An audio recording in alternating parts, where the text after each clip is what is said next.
ಶ್ರೀ ಗುರು ಬಸವಲಿಂಗಾಯ ನಮಃ. ಶ್ರೀ ಗುರು ಬಸವಲಿಂಗಾಯ ನಮಃ. ಕಡುಕೋಳ ಶ್ರೀ ಮಡಿವಾಳೇಶ್ವರರ ಪುರಾಣ. ಈ ಪುರಾಣವನ್ನು ಕೇಳಲು ಆಗಮಿಸಿರುವಂಥ ಭಕ್ತಿ ಸಂಪನ್ನರಾದ ಯಾವತ್ತೂ ಶರಣ ಸಮೂಹವೇ, ಕಲಾ ಬಳಗವೇ, ಬಸವಣ್ಣವರೇ, ತಮ್ಮೆಲ್ಲರಿಗೂ ಶರಣು ಶರಣಾರ್ಥಿಗಳು. ಮಡಿವಾಳಪ್ಪನವರು ಆಧ್ಯಾತ್ಮಿಕ ಜೀವನದಲ್ಲಿ ಒಂದಿಷ್ಟು ಪ್ರಬುದ್ಧಮಾನರಾಗಿ, ಆಗಲೇ ಬಸವಣ್ಣನವರ ಭಕ್ತಿ, ಚನ್ನಬಸವಣ್ಣನವರ ಜ್ಞಾನ, ಅಲ್ಲಮ್ಮ ಪ್ರಭುಗಳ ವಿರಾಗವನ್ನು ಮೈಗೂಡಿಸಿಕೊಂಡು ಭಕ್ತಿಜ್ಞಾನ ವೈರಾಗ್ಯದ ಪ್ರತೀಕರಾಗಿ ಸಮಾಜದಲ್ಲಿ ಜನರ ಮಧ್ಯದಲ್ಲಿ ಕಂಗೊಳಿಸ್ತಾ ಇದ್ದಾರೆ. ತಮ್ಮದೇ ಆಗಿರುವಂಥ ಜೀವನ ಶೈಲಿಯಲ್ಲಿ ಜನರನ್ನು ತಿದ್ದುವಂಥ, ತೀಡುವಂಥ, ಬದಲಾವಣೆ ಮಾಡುವಂಥ ಕಾಯಕವನ್ನು ಕೈಗೊಂಡಿದ್ದಾರೆ. ಆ ಬೀಳುವಾರದೊಳಗೆ 21 ದಿನಗಳವರೆಗೆ ಲಿಂಗಾನುಷ್ಠಾನ ಮಾಡಿ ಸ್ವತಃ ತಾವೇ ಕಟ್ಟಿಕೊಳ್ಳುತ್ತಾರೆ ಗವಿಯನ್ನು.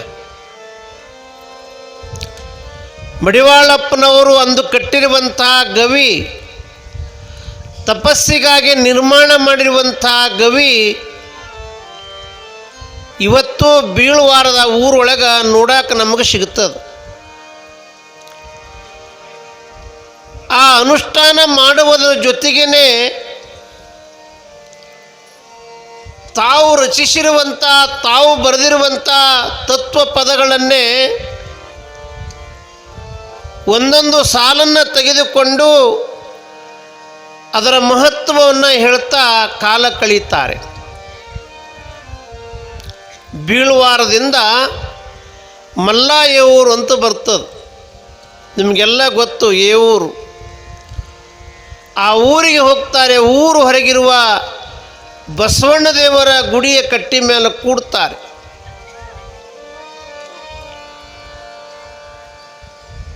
ಅಲ್ಲಿ 2 ಪ್ರಸಂಗಗಳು ನಡೆದು ಹೋಗ್ತವೆ. ಆ ಬಸವಣ್ಣ ದೇವರ ಗುಡಿಯ ಕಟ್ಟಿ ಮೇಲೆ ಏನು ಕುತ್ಕೊಂಡಿರ್ತಾರಲ್ಲ, ಆ ಸಂದರ್ಭದಲ್ಲಿ ಗುಡಿ ಮುಂದೆ ಗಿರಿಕಿ ಬಾವಿಯಿಂದ ನೀರು ತಗೊಂಡು ಹೋಗ್ತಿದ್ರು. ಆ ಗಿರಿಕಿ ಬಾವಿಯಿಂದ ಊರ ಹೆಣ್ಮಕ್ಕಳೆಲ್ಲ ನೀರು ತಗೊಂಡು ಹೋಗ್ತಿದ್ರು. ನೀರು ತಗೊಂಡು ಹೋಗುವಂಥ ಹೆಣ್ಮಕ್ಕಳು ಅವರ ಮಧ್ಯದಲ್ಲಿ ಬಾಯಿ ಆಗ್ತದೆ, ಒಂದಿಷ್ಟು ಜಗಳಾಡ್ತಾರೆ. ಎದ್ರ ಸಲುವಾಗಿ ಅಂದರೆ, ನಾ ಮುಂದೆ ನೀ ಮುಂದೆ, ನೀ ಯಾತ್ರಕ್ಕೆ ನಾ ಯಾತ್ರಕ್ಕೆ ಅನ್ನೋದ್ರ ಬಗ್ಗೆ ಮಾತಿನ ಚಕಿಮಕಿ ನಡೀತದೆ. ಅಂಥದ್ರೊಳಗೆ ಬಸವಣ್ಣ ದೇವರ ಪೂಜೆ ಮಾಡುವಂಥ ಪೂಜಾರಿ ಪೂಜೆ ಮಾಡಿ ಬಾಕಲ ಕೀಲಿ ಹಾಕ್ಕೊಂಡು ಹೋಗಿರ್ತಾನೆ. ಅವಾಗ ಗೊತ್ತಾಗ್ತದ, ಯಾರೋ ಬಂದಾರ, ದೂರಿಂದ ಯಾರೋ ಬಂದಾರ, ಗುಡಿ ಕಟ್ಟಿ ಮುಂದೆ ಕುಂತಾರ ಅಂತ ತಿಳ್ಕೊಂಡು ಗೊತ್ತಾಗ್ತದಲ್ಲ, ಪೂಜಾರಿ ಬರ್ತಾನೆ, ಓಡಿ ಬರ್ತಾನೆ.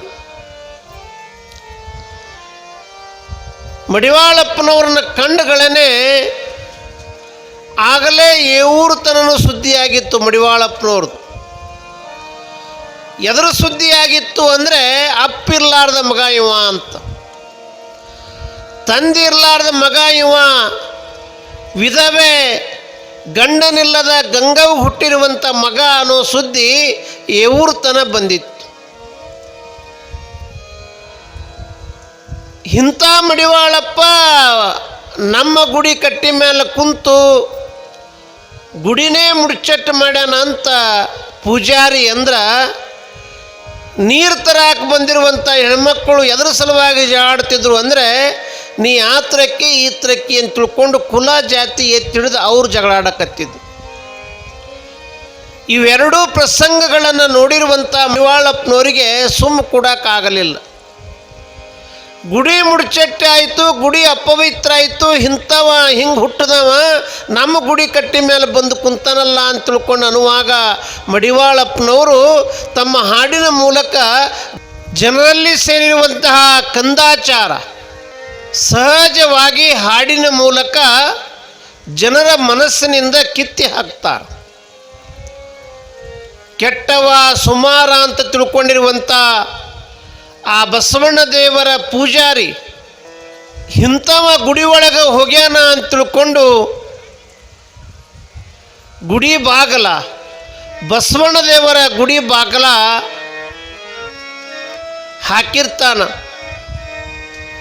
ಈ ಹಾಡನ್ನು ಹಾಡುವುದರ ಮೂಲಕ ಬಸವಣ್ಣ ದೇವರ ಗುಡಿ ಒಳಗೆ ಹೋಗಬೇಕು ಅಂತ ಬಯಸಿ ಹೇಳುವಾಗ ಆ ಗುಡಿ ಬಾಕಲ ಏನು ಹಾಕಿದ್ರಲ್ಲ, ಕೀಲಿ ಏನು ಹಾಕಿದ್ರಲ್ಲ, ಆ ಕೀಲಿ ತನ್ನಿಂತಾನ ತೆಗೀತದಂತ.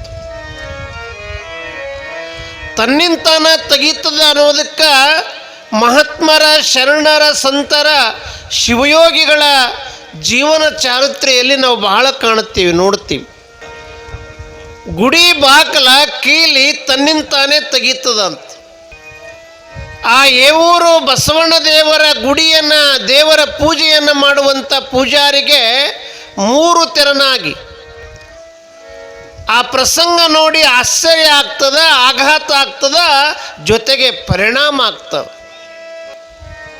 ಪ್ರತಾಪಾದದಿಂದ ದೊಡ್ಡಪ್ಪ ಗೌಡರ ಆಗ್ರಹದ ಮೇರೆಗೆ, ಒತ್ತಾಯದ ಮೇರೆಗೆ ಅರಳಗುಂಡಿಗೆ ಶರಣರು ಕಲಬುರಗಿ ಹೋಗ್ತಾರೆ. ಆಗಿನ ಕಾಲಕ್ಕೆ ಕಲಬುರಗಿಯ ಕಣ್ಣಾಗಿರುವಂಥ ಸೂಫಿ ಸಂತ ಬಂದೇ ನವಾಜರ ದರ್ಶನ ಮಾಡಬೇಕು. ದೊಡ್ಡಪ್ಪ ಗೌಡರು ಕರ್ಕೊಂಡು ಹೋಗ್ತಾರೆ, ಕರೆ ಮೊದಲು ಅವ್ರ ಮನೆಗೆ ಹೋಗೋದಿಲ್ಲ. ಕಲಬುರಗಿಗೆ ಹೋದ ಮೇಲೆ ಬಂದೇ ನವಾಜರ ದರ್ಶನ ಮಾಡಬೇಕು ಅಂತ ಮನಸ್ಸು ಮಾಡಿ ಅಲ್ಲಿಗೆ ಹೋಗ್ತಾರೆ, ದರ್ಗಾಕ್ಕೆ ಹೋಗ್ತಾರೆ. ಯಾರು? ಅರಳಗುಂಡಿಗೆ ಶರಣರು.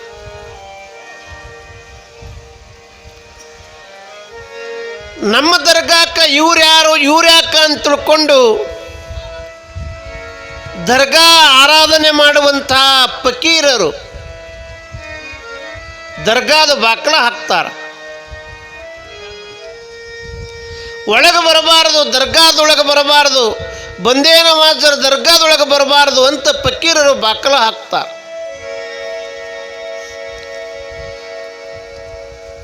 ಬಾಕಲ ಹಾಕಿ ಒಳಗೆ ಫಕೀರರು ಇರ್ತಾರೆ. ಶರಣಬಸವೇಶ್ವರರು ದರ್ಗಾದೊಳಗೆ ಕಾಣ್ತಾರೆ ಫಕೀರರಿಗೆ. ಇಲ್ಲಿ ಗಂಧ ಹಚ್ಚಿಲ್ಲ ಹಚ್ಚ್ರಿ, ಇಲ್ಲಿ ಗಂಧ ಹಚ್ಚಿಲ್ಲ ಹಚ್ಚ್ರಿ, ಗಂಧ ಹಚ್ಚಿ ಊದು ಹಾಕ್ರಿ ಅಂತ ತಿಳ್ಕೊಂಡು ಹೇಳ್ತಾರೆ. ಈ ಪ್ರಸಂಗ ಫಕೀರರಿಗೆ ಪರಿಣಾಮ ಆಗ್ತದೆ, ಆಶ್ಚರ್ಯ ಆಗ್ತದೆ, ಆಘಾತ ಆಗ್ತದೆ.